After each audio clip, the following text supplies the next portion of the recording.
ఉన్న బంగారాన్ని విడిపించి ఆ రోజు ఆన్లైన్ రేటుకే మేము కొంటాం. Sharma gold company. నమస్కారం.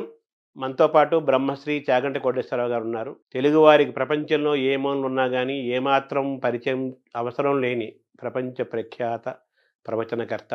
అటువంటి చాగంటి కోటేశ్వరరావు గారికి ఆంధ్రప్రదేశ్ ప్రభుత్వం ప్రతిష్టాత్మకమైన సలహాదారు అనే ఒక పదవిని తెలుగు భాషకు ఒక అలంకారంగా అందజేశారు. కేవలం చాగంటి కోటేశ్వరరావు గారికి ఇచ్చినదని మనం భావించకూడదు. తెలుగు జాతికి సంస్కృతికి ప్రాతినిధ్యంగా వారి పేరును ఇచ్చినట్టుగా మనం భావిస్తూ వారితోటి ముచ్చటిద్దాము.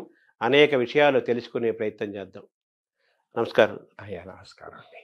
అయితే ఆరోగ్యం కూడా చాలా ఇంపార్టెంట్. మీరు ప్రారంభం అన్నారు ఫిట్నెస్ గురించి, దృఢత్వం.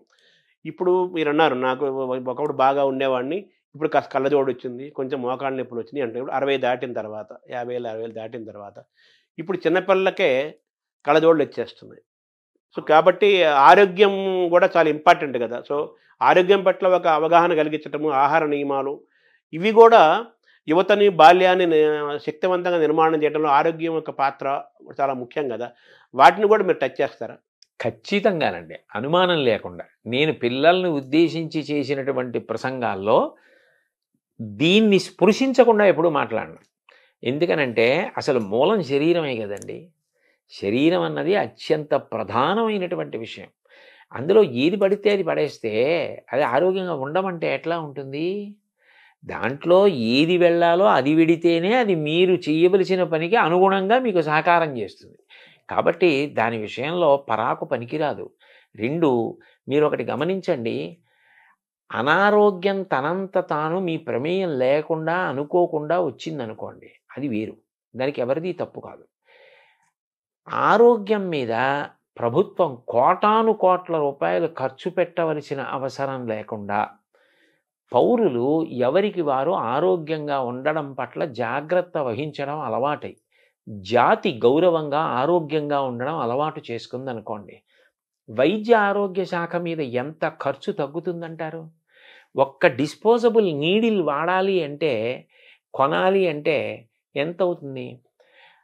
ప్రతిరోజు కొన్ని లక్షల మందికి ఆ రక్తం తీయాలి అంటే డిస్పోజబుల్ నీడిల్స్ వాడాలంటే ఎన్ని కోట్ల రూపాయలు అవుతుంది. అది వాళ్ళ ప్రమేయం లేకుండా వాళ్ళు ఏ తప్పు చేయకపోయినా ఏదో అనారోగ్యం వచ్చిందనుకోండి, అది ఎవరు దాన్ని తప్పు పట్టరు. కానీ తను తినకూడనివి తినడం, తను త్రాగకూడనివి తాగడం, తను వ్యసనపరుడు కావడం, తను వ్యాయామం చేయకపోవడం, 4 అడుగులు నడవకపోవడం, వయస్సులో ఉండి 1 కిలోమీటర్ కూడా పరిగెత్తకపోవడం, అసలు సంధిబంధముల పట్ల జాగ్రత్త లేకపోవడం, దాని వలన అనారోగ్యం తెచ్చుకోవడం, వేలకి వేలు లక్షలకి లక్షలు ఖర్చు అయిపోతూ ఉండడం, ఇదంతా నిరర్ధకమైన విషయం కదా. అది 2 మానసికంగా కూడా చాలా తీవ్రమైన పరిస్థితిని కల్పిస్తుందండి. ఇప్పుడు నేనే ఉన్నాను, ఎక్కడికో ప్రవచనానికి వెళ్ళాలి. నేను ప్రవచనానికి వెళ్ళడం నా ఆరోగ్యం ఒక్కటి దాని మీద ఆధారపడదు. చుట్టుపక్కల ఉన్న వాళ్ళు కూడా ఆరోగ్యంగా ఉన్నప్పుడే అందరూ ఎవరి కర్తవ్యం వాళ్ళు చేయగలరు. వినేవాడు కూడా ఆరోగ్యంగా ఉండాలి, అది మీరు చెప్పింది వాడు వినాలి కదా. అందుకని ఇది చాలా అవసరం అండి, చాలా చాలా ముఖ్యమైన విషయం అది. సో విద్యాశాఖ, సాంస్కృతిక శాఖ, క్రీడా శాఖ, ఇన్ని శాఖల మధ్య సమన్వయం చేసుకుంటూ వెళ్ళాలి. మీరు అంత బాధ్యత గల పాత్రలోకి మీరు పోషించాల్సి వస్తుంది. అంటే నేను పోషించడం చెప్పడం వరకు మీ వరకు మీ మనసులో ఒక ప్రణాళిక అది అక్కడ వరకు. ఇవి అన్నీ కూడా విద్యార్థుల విషయంలో అత్యంత అవసరమైన విషయాలండి. నా వరకు నాకైతే విద్య నేర్పుట అన్న మాటలో పిల్లాడికి చదువు చెప్పడం, పుస్తకాల్లో ఉన్న విషయం చెప్పడం ఒక్కటి కాదు అని నేను బాగా నమ్ముతాను. ఒక పిల్లవాడు శారీరకంగా పెరగడం, మానసికంగా పెరగడం, నీతి నియమాలు తెలిసి ఉండడం, భగవంతుడు వాడికి ఏ తెలివితేటలు ఇచ్చాడో ఆ తెలివితేటల్లో వాడు చాలా బాధ్యత కలిగిన పౌరుడు కావడం. విద్య, ఆరోగ్యము, క్రీడలు, కళలు, చరిత్ర, సంస్కృతి, మానసిక, శారీరక, సామాజిక అన్ని రకాల వైభవాన్ని వాడు పొందాలి. పొందితే అమ్మో, లేకపోతే తరం మారేటప్పటికీ దేశం ఇంకా ఉన్నతిని పొందాలి. కానీ దేశం పతనం వైపుకి వెడితే ఎక్కడో తేడా జరుగుతోంది, ఎక్కడో దోషం జరుగుతోందని గుర్తు కదండి. ఆ విషయంలో ఎంతో జాగ్రత్త తీసుకోవలసిన అవసరం ఉంది కదా. సో ఇన్ని శాఖల మధ్య సమన్వయం జరగాలి, ఉండాలి. అది మనం చేసేది కాదు, అన్ని సమన్వయాలు మనం చేయలేము. ప్రభుత్వం మనం ఎంతవరకు అంటే దీని అవసరాన్ని మనం నమ్మినది ఏదో అది త్రికరణ శుద్ధిగా చెప్పడం వరకు మన కర్తవ్యం. ఈ క్రమంలో ప్రభుత్వము ప్రజలు ఇద్దరూ భాగస్వామ్యం ఇవ్వాలి కదా, కేవలం ప్రభుత్వం కాదు కదా, ప్రజలు అవ్వాలి కదా. ఇందులో సంకుచిత దృష్టి వదిలిపెట్టాలండి. ఎంత వదిలిపెట్టాలి అంటే చాగంటి కోటేశ్వరరావు గారు ఇవాళ ఏదో పదవిని ఆశించి వెళ్ళిపోయాడు, ఇలాంటి అక్కర్లేని ఆలోచనల కన్నా ఆయన వయసుని ఆయన దృష్టిలో పెట్టుకుని పిల్లలకి 4 మంచి మాటలు చెప్పడం కన్నా, నలుగురు పిల్లలకి నా జీవితం పనికొస్తే, నా శ్వాస పనికొస్తే అంతకన్నా నాకు సంతోషం ఏమిటని వెళ్ళాడని అర్థం చేసుకోగలిగిన విషయంగా ఇతరులు కూడా జాగ్రత్త పడాలి. అందరూ సంకుచిత బుద్ధిని విడనాడి పిల్లల విషయంలో మాత్రం చేతులు కలిపి ఒకటిగా నిలబడితేనే జాతి నిర్మాణం జరుగుతుంది. అంటే ఒకప్పుడు మనం తల్లిదండ్రుల గురించి మాట్లాడుకున్నాము, గురువుల గురించి మాట్లాడుకున్నాము. ఒకప్పుడు మనకు అమ్మమ్మలు, బామ్మలు, పెద్దవాళ్ళు భారత భాగవత రామాయణ కథలు చెప్పేవాళ్ళు. అది కూడా మనం దూరం అవుతున్నాం కదా. సో వాళ్ళని కూడా మనం ఇన్వాల్వ్ చేయాలి, తాతల్ని, అమ్మమ్మల్ని, నాయనమ్మల్ని కూడా. అయ్యో అసలు నిజానికి నా దృష్టిలో అయితే తాతగారి పక్క మనవడికి విశ్వవిద్యాలయం. తాతగారు మనవణ్ణి పక్కన పడుకోబెట్టుకుని వాణ్ణి గుండెల మీద జోకొడుతూ తాతగారు చెప్పినటువంటి కథలే ఉన్నాయో మనవడికి జీవితాంతం జ్ఞాపకం ఉండిపోతాయి. ఆయన అనుభవజ్ఞుడు, జీవితంలో ఎన్నో ఎత్తుపల్లాలు చూసినవాడు. అటువంటి తాత పక్కన పడుకుని తాతగారు చెప్పిన మాటలు వినడం మనవడికి జీవితంలో గొప్ప అదృష్టం. తాతగారు చెప్పిన మాటలు వినాలి, తాతగారి పక్కన కూర్చోవాలి, నాయనమ్మ పక్కన కూర్చోవాలి. ఎందుకు వచ్చాయండి రామాయణ భారత భాగవతాలు? అవన్నీ ఏవో సంకుచితమైనవి అని అనుకోకూడదు. పొగట్టకి లొంగిపోయి ఎంత శక్తి ఉన్నవాడైనా శల్యుడు ఏమైపోయాడు? ఆనాడు భారతదేశంలో కృష్ణుడు ఎంత గొప్ప సారథో శల్యుడు అంత గొప్ప సారథి. కానీ పొగట్టలకి లొంగిపోయి చిట్ట చివరికి శల్య సారథ్యవన్న అప్రతిష్ట తెచ్చుకున్నాడు. నీకు ఎంత శక్తి ఉన్నా పొగట్టలకి లొంగిపోయే బలహీనత ఉంటే అలా అయిపోతావనడానికి ఇంకా శల్యుడి కన్నా ఉదాహరణ ఎవరుంటారు? ఎలా మహాభారతం పనికిరాని గ్రంథమైంది? ఏది ఎవరికి ఎంతవరకు అవసరమో అంతవరకు దాన్ని అంత అందంగా చెప్పడంలో కృతకృత్యులం కావాలి. అంతేగాని ప్రతిదాన్ని విమర్శించడంలో, ప్రతిదాన్ని తక్కువ చేయడంలో మనం గొప్పవాళ్ళం అయిపోతామా? అవం. సమస్యకు పరిష్కారం కావాలి కానీ సమస్యను మళ్ళీ మాట్లాడుకోవాలి. పిల్లల విషయంలో పిల్లలకి ఏది చెప్పి ఎలా చెప్తే వాళ్ళు వృద్ధిలోకి వస్తారన్నది చాలా ప్రధానం. వాడు నీతి నియమాలు పాటించాలి. వాడు మంచి విద్యార్థిగా తయారైతే తల్లిదండ్రులకి బాసట, అన్నదమ్ములు, అక్క చెల్లెళ్ళు, ఆ వీధిలో ఉన్నవాళ్ళు, ఆ ఊళ్ళో ఉన్నవాళ్ళు, ఆ దేశంలో ఉన్నవాళ్ళు, ప్రపంచం ఎంత సంతోషిస్తుందండి ఒక్క వ్యక్తి అలాంటి వాడు తయారైతే. ఇక అలా కానీ ఒక రాష్ట్రంలో విద్యార్థుల పట్ల కర్తవ్య దీక్షతో నడిపించగలిగితే, ప్రయత్నం చేస్తే నా నమ్మకం ఏంటంటే పిల్లలు వింటారు. అది నా నమ్మకం. సో మీ జీవితాన్ని తరచు చూసుకుంటే నేను ఒక మంచి బాలుడుగా, మంచి యువకుడుగా, మంచి విద్యార్థిగా, మంచి ఉద్యోగుడుగా, మంచి శ్రోతగా, మంచి పాఠకుడుగా, మంచి ఉపన్యాసకుడుగా ఉండటం వల్ల నాకు ఇంత గుర్తింపు వచ్చింది అనే ఒక భావన మీకు కలుగుతుంటుంది. అంటే గుర్తింపు వచ్చింది అన్న భావన కన్నా నేను అనుకునే విషయం ఏమిటంటే ఋషిప్రోక్తమైన వాంగ్మయానికి కాలదోషం లేదన్నది నిరూపింపబడింది అనిపిస్తూ ఉంటుంది. ఎందుకనంటే నేను చాగంటి కోటేశ్వరరావు గారు అనేటప్పటికీ ఓ పంచి కట్టుకుని ఓ ఉత్తరీయం వేసుకుని ఏదో రామాయణమో భారతమో భాగవతంలో చెప్తున్నటువంటి వ్యక్తి అని లోకంలో ఒక ముద్ర. నేను ఉద్యోగానికి వెళ్ళినప్పుడు ప్యాంటు షర్టు వేసుకునేవాడిని. నేను ప్యాంటు చొక్కాతో ఎప్పుడైనా ఎక్కడైనా కనపడ్డాను అనుకోండి, చాలామంది నన్ను చూసి మిమ్మల్ని గుర్తుపట్టలేకపోయామండి, మీరు ప్యాంటు చొక్కాతో ఉన్నారు ఇవాళ అంటారు. అంటే చాగంటి కోటేశ్వరరావు అంటే ఓ పంచి కట్టుకుంటాడు, రామాయణం చెప్తాడు. అంటే ఇవాళ రామాయణ భారత భాగవతాల ద్వారా వాళ్ళు ప్రయోజనం పొందిన కారణం చేతనే నాకు గుర్తింపు వచ్చింది. నేను రామాయణము మానవీయ సంబంధములు అని విశాఖపట్నంలో ప్రవచనం చేశానండి. భార్యాభర్తల యొక్క అనుబంధం గురించి నేను మాట్లాడాను. రామాయణంలో ఎలా ప్రతిపాదించారన్నది చెప్పా. దాన్ని శ్రీ వెంకటేశ్వర భక్తి ఛానల్ ప్రత్యక్ష ప్రసారం చేసింది. ఆ తర్వాత ఎంతమంది విడాకుల కోసమని చెప్పి న్యాయస్థానాల్లో దరఖాస్తులు చేసుకున్న దంపతులు కూడా తిరిగి కలుసుకున్నారు, విడాకులు తీసుకున్న వాళ్ళు కలుసుకున్నారు. ఇది గొప్ప ప్రభావం కదా. అంటే రామాయణానికి కాలదోషం లేదు కదా. అంటే ఆ మాటకి అంత గొప్ప కావ్యాన్ని నిర్మాణం చేశాడు. అది ప్రాతిపదిక ఉంటే కదా అసలు మనం మాట్లాడడం. అది ఎంత బాగా రాశారు, ఎంత గొప్ప విషయాలు అని నాకు ఆనందం కలుగుతుంది. అవి ఈ జన్మలో భగవంతుడు వాటిని ముట్టుకోవడానికి, వాటిని చదువుకోవడానికి, వాటి మీద అంత నమ్మకం కలగడానికి, అంత నమ్మకంతో చెప్పడానికి నాకు ఒక ధృతిని ఇచ్చాడని సంతోషిస్తూ ఉంటానండి. మీరు మీ జీవన విధానం అంతా మీకు తెలిసింది, మీ జీవితం మీకు తెలిసింది. అవును, మీకంటే ఎవరికి ఎక్కువ తెలియదు. అవును. కానీ నేను ఇటువంటి వాతావరణం నుంచి వచ్చిన వాడిని ఈరోజు మంత్రి హోదాతో ఒక పదవి నాకు ఇస్తున్న అనౌన్స్ చేశారు అనగానే రాష్ట్ర ప్రభుత్వం ఏమనిపించింది సార్ ఫస్ట్ ఇది వినగానే? అయితే మీరు వేసిన ప్రశ్న చాలా గంభీరమైన ప్రశ్న వేశారు నన్ను. ఇందులో నేను మీతో ఏ అరమరిక లేకుండా ఒక విషయం ప్రస్తావిస్తాను. నాకు ఈ పదవి ఇచ్చినప్పుడు నన్ను మొట్టమొదట అందరూ అడిగింది ఏమిటంటే, మీరు దీన్ని తీసుకుంటున్నారా అని అడిగారు. నేను తీసుకుంటున్నాను అని చెప్పాను. వెంటనే నన్ను అడిగిన ప్రశ్న ఏంటంటే, మరి మీకు గతంలో తిరుమల తిరుపతి దేవస్థానంలో ఇస్తే మీరు ఎందుకు తీసుకోలేదు అని అడిగారు. ఇప్పుడు ఒకటి తీసుకోవడం, ఒకటి తీసుకోకపోవడం అన్నది కేవలం మన వ్యక్తిగత అభిప్రాయం ఒకదాని మీదే ఉండదండి. నేను ఇదే ముఖ్యమంత్రి గారు చంద్రబాబు నాయుడు గారు నాకు ఒకప్పుడు ఇలాగే సలహాదారు పదవి ఇచ్చారు, ఎంతో గౌరవంగా ఇచ్చారు. కానీ నేను అప్పుడు తీసుకోలేదు. కారణం ఏమిటంటే, నేను భారత ఆహార సంస్థలో ఇంకా పదవీ విరమణకి దగ్గరికి వెళ్ళిపోయాను. ఆ సందర్భంలో ఇంకా నాకు ఇప్పుడు మారి ఇంకొక చోటుకి వెళ్ళి మళ్ళీ ఇక్కడ పదవీ విరమణ చేయడానికి కాగితాలు పెట్టుకోవడం ఇవి ఇబ్బంది వచ్చేస్తుందని నేను ఆ సమయంలో వెళ్ళలేదు. వెళ్లకుండా నేను ఉండిపోయాను. ఆ పదవి నాకు వద్దండి అని చెప్పేశాను. రెండవసారి నాకు జగన్మోహన్ రెడ్డి గారు ముఖ్యమంత్రిగా ఉన్న కాలంలో తిరుమల తిరుపతి దేవస్థానం ధర్మ ప్రచార పరిషత్తుకి సలహాదారుగా ప్రకటించారు. ప్రకటిస్తే నేను అప్పుడు వద్దని చెప్పాను. ఎందుకు చెప్పానంటే, అప్పటికి నాకు 7-8 నెలల వరకు కూడా ఈ ఉపన్యాసాలకి నేను తేదీలు ఇచ్చేసి ఉన్నాను. అది ఒక్కొక్క సబ్జెక్ట్ ఏమవుతుందంటేనండి 30 రోజులు అలా చెప్పే ఉంటాయి. అవి చాలా పెద్ద పెద్ద సబ్జెక్ట్స్ చెప్పవలసినవి ఉన్నప్పుడు ఇంకా ఖాళీ ఉండదు.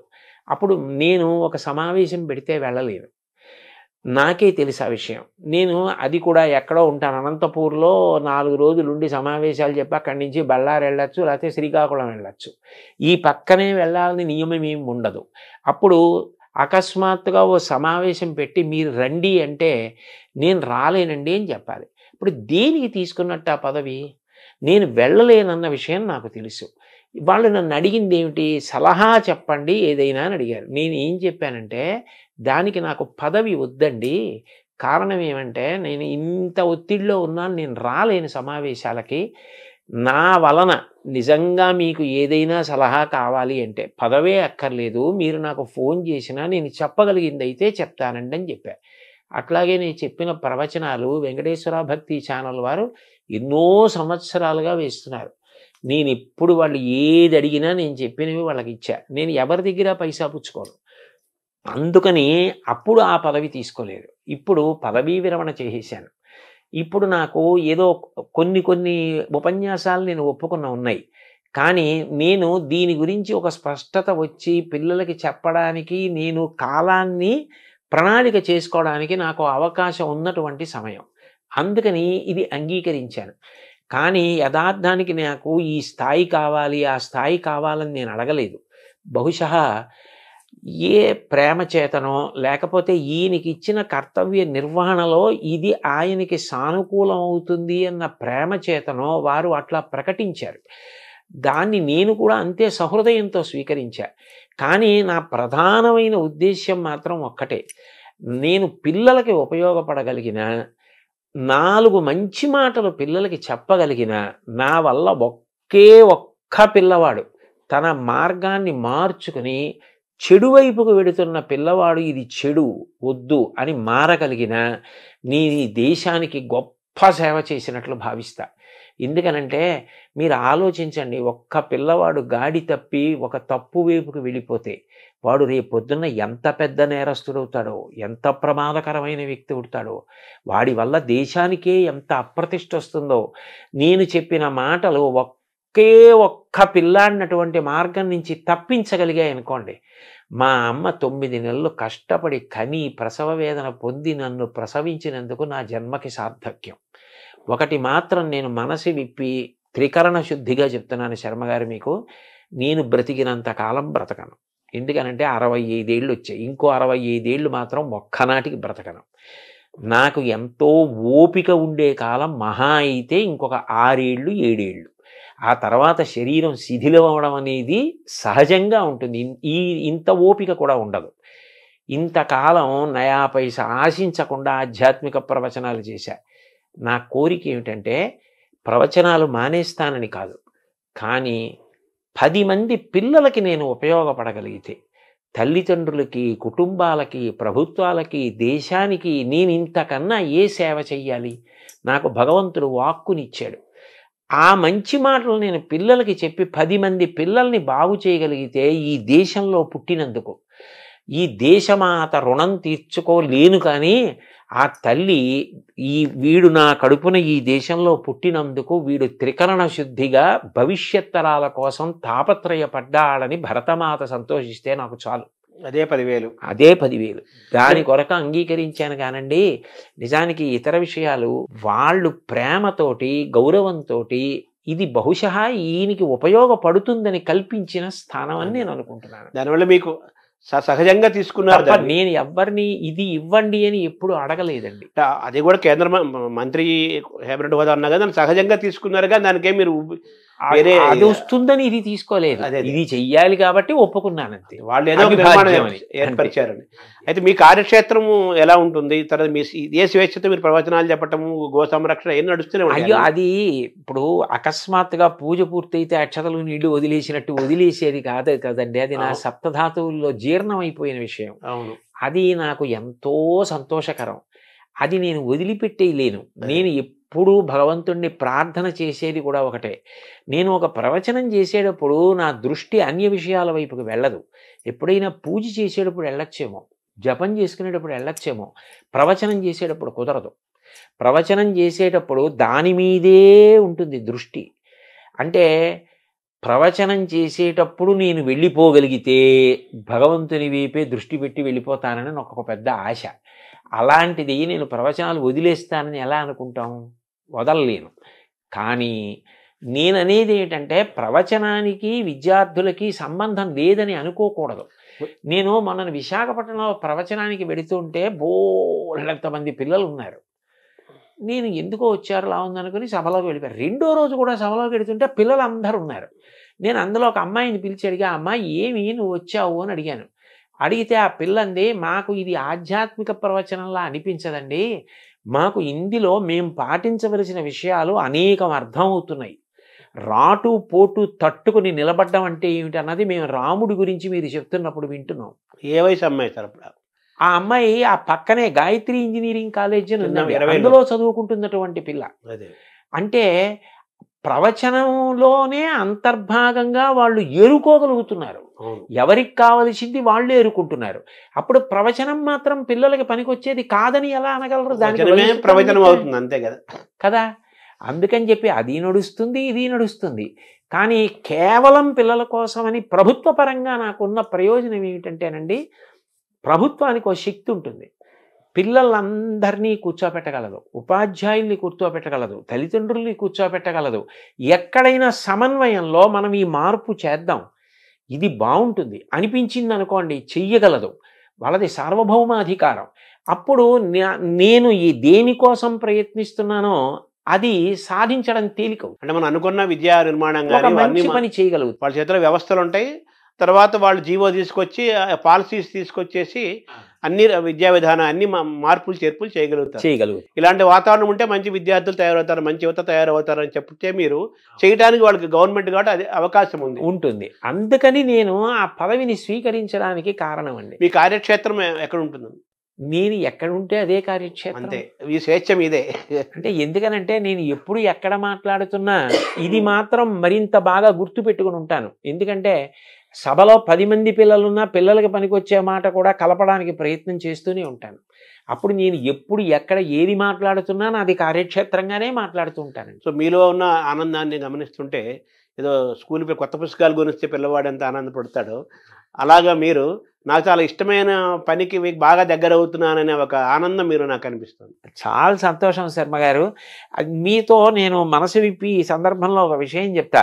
సాధారణంగా ప్రవచనాలకి పిలిచేవాళ్ళు ఏదో రామాయణం చెప్పండి, భారతం చెప్పండి, భాగవతం చెప్తానంటారు. నేను అంత సంతోషంగా చెప్తా. కానీ పిల్లలకి చెప్పడానికి అన్న కోరిక తీరాలని నేను పదవీ విరమణ చేసేసిన తర్వాత ధర్మవర్ధిని అని ఒక సంస్థని పెట్టి నేను ₹1,00,000 ఇచ్చాను ఆ సంస్థకి. ఇచ్చే ఆ సంస్థ పని ఏమిటంటే పిల్లల్ని ఉద్దేశించి మాట్లాడడం. దానికోసం ఒక పుస్తకం కూడా తయారు చేసి శ్రీకాకుళంలో డాక్టర్ హర్షవల్లి గారని నాకు సోదరీ సమానురాలు, ఆవిడ దగ్గర ఆ పుస్తకాన్ని ఆవిష్కరించి పిల్లలకు ఉచితంగా ఇచ్చి వాళ్ళకి ఆ శిక్షణా తరగతులు నడిపాం. అంటే ఇవాళ ఇందులోకి వెడుతున్నాననే కాదు, పదవీ విరమణ 2018లో చేసినప్పటి నుంచి నాకు ఈ ఆధ్యాత్మిక ప్రవచనంతో పాటు పిల్లలకి ఏదో చెయ్యాలి, పిల్లలకి మంచి చెప్పాలని ఏదో తాపత్రయం అండి. అందుకని ఇప్పుడు అది నాకు మరింత తేలిక కదూ, అందుకని సంతోషంగా అంగీకరించాను. సంతోషం దిగునీకృతమైంది. ఆ సంతోషం మీకు కనపడని నాకు మరీ నాకు కనిపించింది. అదే చాలా పిల్లగాడికి కొత్త పుస్తకాలు కొంటే ఆ వాసన పుస్తకాలు ఇష్టం. అలాగే మీరు పిల్లలకి ఇంకా దగ్గర అవుతున్నాం. అవునండి, హాయిగా మనం స్వేచ్ఛగా చేస్తున్నాం. అవును. ఆధ్యాత్మిక ప్రవచనాలు ఎలాగో ఉంటాయి. మన మనసులో గోరక్షణ, పిల్లల్ని తయారు చేయడం మీకు బాగా ఇష్టమైన అంశాలు ఈ రెండు. అవునండి, ఈ రెండు సాగుతాయి. అవును. మిమ్మల్ని సద్వినియోగం చేయాల్సిన అవసరం అందరికీ ఉంది. మిమ్మల్ని ఎంత సద్వినియోగం చేసుకుంటే అంత మంచిది. అంతే అంతే. నమస్కారం సార్. చాలా సంతోషం శర్మ గారు.